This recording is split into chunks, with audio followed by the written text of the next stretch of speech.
Bitcoin just gave us a really clean clue about what the next move might be.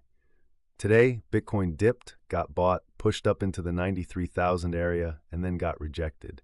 And that one little sequence, dip, bounce, rejection, sets up three very specific paths from here. So here's what we're doing in this video. I'm going to break down what today's price action is actually saying, the exact levels I'm watching, and the three scenarios that typically play out next. And stick with me until the end, because I'll give you the simple sanity check rule that keeps you from getting chopped up in the middle of all this. Quick heads up, this is not financial advice. This is educational, just the chart logic and the levels that matter. All right, let's talk about what actually happened today. As I'm recording this, Bitcoin is hovering around 92,500. We saw an intraday low right around 90.9 and a high just over 93. That matters because it tells us two things at the same time. Buyers are defending the dips, but sellers are still protecting that 93,000 area like it's a brick wall. In plain English, today's price action is saying, I want to go higher, but I'm not ready to rip yet. And when Bitcoin does this, when it taps a big round number level like 93,000 and stalls, you usually get one of two things next. Either a tight consolidation under resistance that loads up the next breakout, or a fake-out wick that turns into a deeper pullback.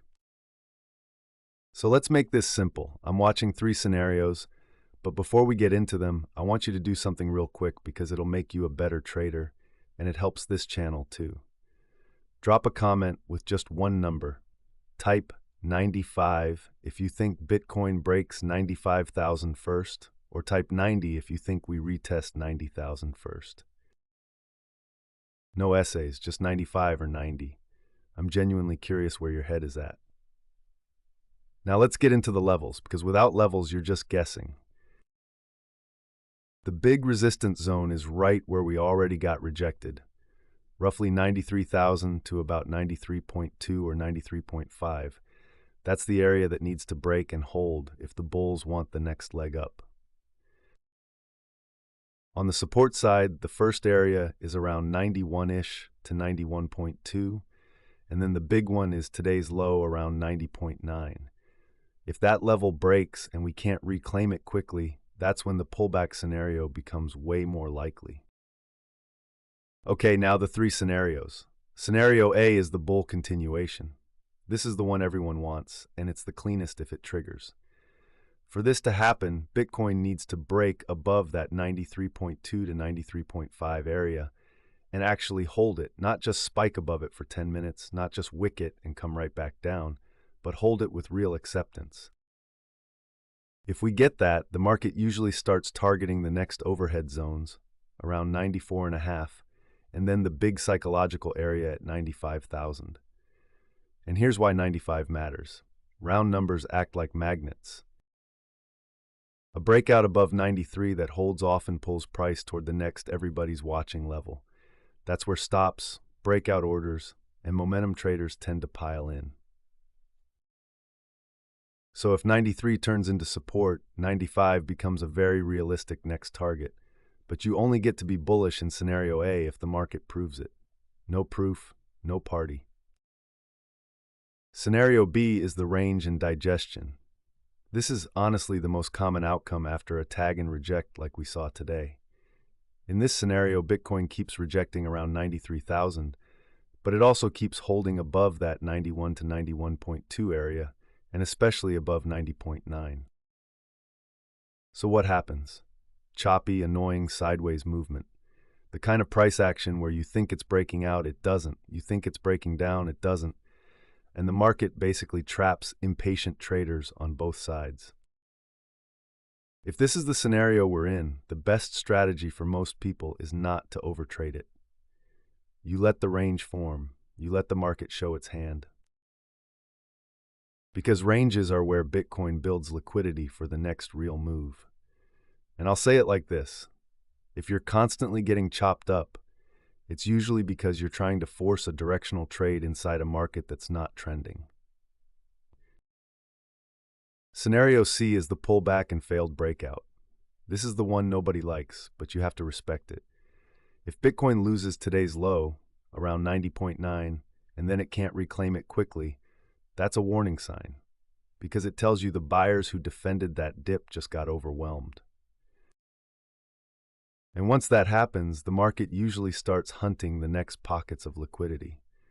First, that big psychological 90,000 level, then potentially the high 89s.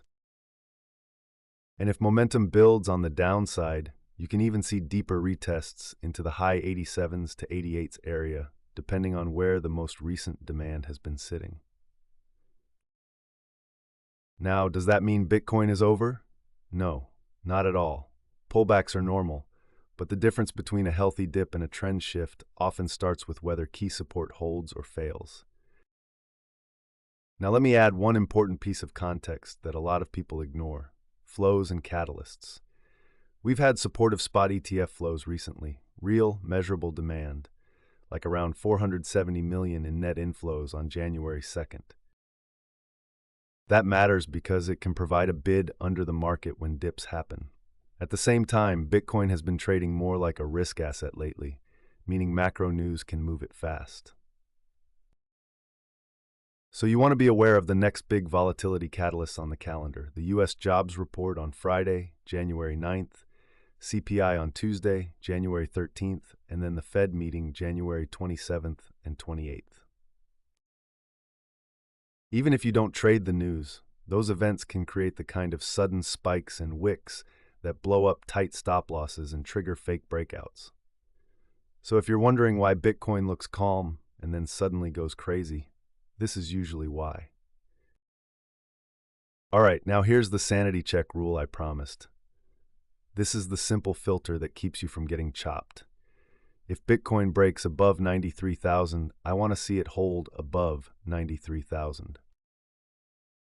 And if Bitcoin breaks below 91,000, especially below 90.9, I want to see whether it can reclaim it quickly. That's it. Break and hold for bullish continuation. Break and fail to reclaim for bearish pullback risk. And if neither happens, we're probably ranging. This keeps you from making emotional decisions in the middle of noise. Now I want to hear from you. Are you on Team 95 or Team 90? Drop it in the comments, and if you want, I'll keep updating these exact levels as the market moves. So hit subscribe, because Bitcoin tends to make the biggest move right after it gets everyone bored or confused. All right, that's the roadmap. Watch 93 for the bulls, watch 90.9 for the bears, and don't let the chop steal your attention. I'll see you in the next one.